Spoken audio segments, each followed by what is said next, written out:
আসসালামু আলাইকুম। আমি ডাক্তার মোহাম্মদ রাকিব হোসেন।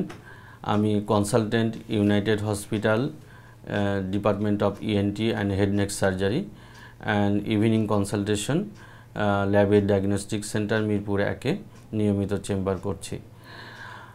আমি আজকে আপনাদের সামনে একটু গুরুত্বপূর্ণ বিষয়ে আলোচনা করব। সেটা হলো স্লিপ অ্যাপনিয়া, বা এটাকে সহজ ভাষায় যদি বলা হয় নিদ্রাজনিত ত্রুটি, নাক ডাকাজনিত সমস্যা বা নিদ্রাজনিত সমস্যা। তো এটা সারা বিশ্বেই এখন খুব গুরুত্বের সঙ্গে চিকিৎসা করা হচ্ছে, কিন্তু আমাদের বাংলাদেশে এটা খুব এখনও এটা নেগলেক্টেড, এটাকে অনেকে গুরুত্ব দিচ্ছেন না, কিন্তু এটা গুরুত্ব দেওয়া উচিত। কারণ দীর্ঘদিন যদি কেউ নাক ডেকে ঘুমায় তাহলে নিদ্রাজনিত তার সমস্যা থাকে, তার স্ট্রোক এবং কার্ডিয়াক অ্যারেস্ট হওয়ার পসিবিলিটি খুবই বেশি থাকে। এছাড়া কিছু সোশ্যাল প্রবলেম তো থাকেই। তো এইটা স্লিপ অ্যাপনিয়াটা এটা মূলত দু প্রকার, একটা হলো অবস্ট্রাকটিভ স্লিপ অ্যাপনিয়া আর একটা হলো সেন্ট্রাল স্লিপ অ্যাপনিয়া। আমি যেহেতু একজন নাক কান গলা বিশেষজ্ঞ, সেই জন্য আমি আজ অবস্ট্রাকটিভ স্লিপ অ্যাপনিয়ার বিষয়েই বেশি বলবো। অবস্ট্রাকটিভ স্লিপ অ্যাপনিয়া এটা হয়, এটা হলে এটা লক্ষণ কি? এটা লক্ষণ হলো পেশেন্ট বা রোগীরা নাক ডেকে ঘুমাবে, ঘুমানোর সময় তার ঠোঁট দুটো ফাঁকা অর্থাৎ হাঁ করে ঘুমাবে। ঘুম থেকে ওঠার পরে রোগী বলবে যে আমার গলাটা শুকনা শুকনা লাগে, ড্রাইনেস অফ দ্য মাউথ। তারপরে তার শরীরটা দুর্বল দুর্বল লাগবে, অর্থাৎ ঘুম হয় নাই এরকম একটা ভাব সে প্রকাশ করবে। দিনের বেলাতে যখন সে কাজের মধ্যে থাকবে অথবা সে তার অফিস রুমে যখন সে একা থাকবে, বিশেষ করে আফটার লাঞ্চ তার একটা স্লিপি টেন্ডেন্সি, ঘুম ঘুম ভাব চলে আসবে। গাড়িতে বসে আছে একটা ঘুম ঘুম ভাব চলে আসে। যে এই সমস্ত লক্ষণগুলো, এবং অল্পতেই মেজাজ বেশ খিটমিটে হয়ে যায়, মানুষের কথাগুলো ভালো লাগে না, এইরকম একটা ভাবগুলো থাকবে তার এই স্লিপ অ্যাপনিয়া রোগীদের, বিশেষ করে অবস্ট্রাকটিভ স্লিপ অ্যাপনিয়া। তো এই অবস্ট্রাকটিভ স্লিপ অ্যাপনিয়া এটা কাদের হয়?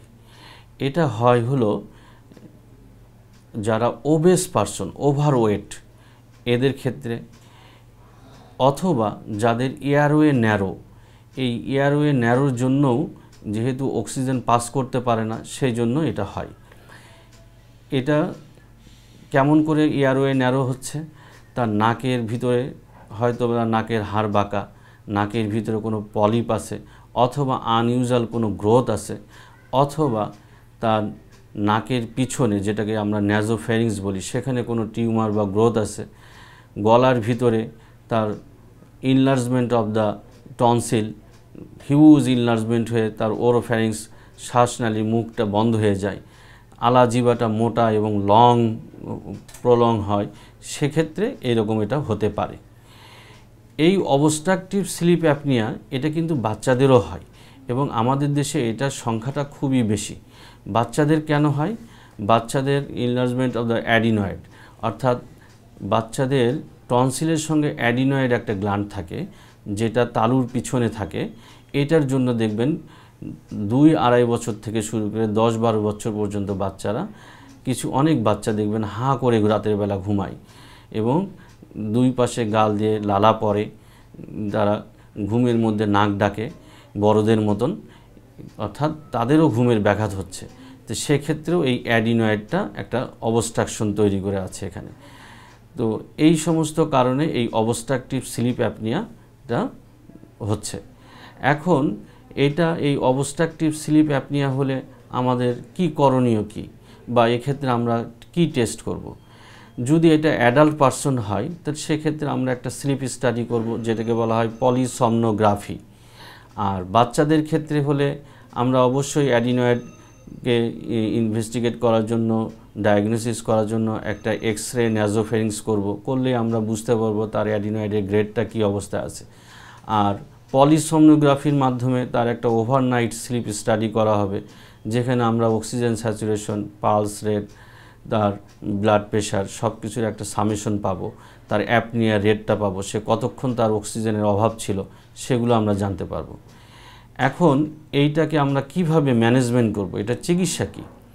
এটার চিকিৎসা হলো প্রথম যদি ওভারওয়েট হয় তাকে অবশ্যই ওয়েট রিডাকশন করতে হবে। ওবেস পার্সনের ক্ষেত্রে বাই এক্সারসাইজ বাই ডায়েট কন্ট্রোলের মাধ্যমে তাকে এখন অনেক সুন্দর সুন্দর নিউট্রিশনিস্ট আছে, তাদের অনেক প্ল্যান আছে, তারা সুন্দর প্রোটোকলের মাধ্যমে আপনি ওয়েট কমায় দিতে পারবে। সেকেন্ড হলো যদি তার নাক এবং গলাতে কোনো এয়ারওয়ে অবস্ট্রাকশন থাকে, অর্থাৎ নাকের হাড় বাঁকা থাকলে সেটার অপারেশন করতে হবে সেপ্টোপ্লাস্টি। যদি নাকের ভিতরে মাংস বেড়ে যায় সেটার অপারেশন করতে হবে, সেটাকে বলে টার্বিনোপ্লাস্টি। পলিপ যদি থাকে তাহলে পলিপ দূর করতে হবে, পলিপেক্টমি করতে হবে। কোনো টিউমার থাকলে সেগুলোকে এক্সারসাইজ করতে হবে।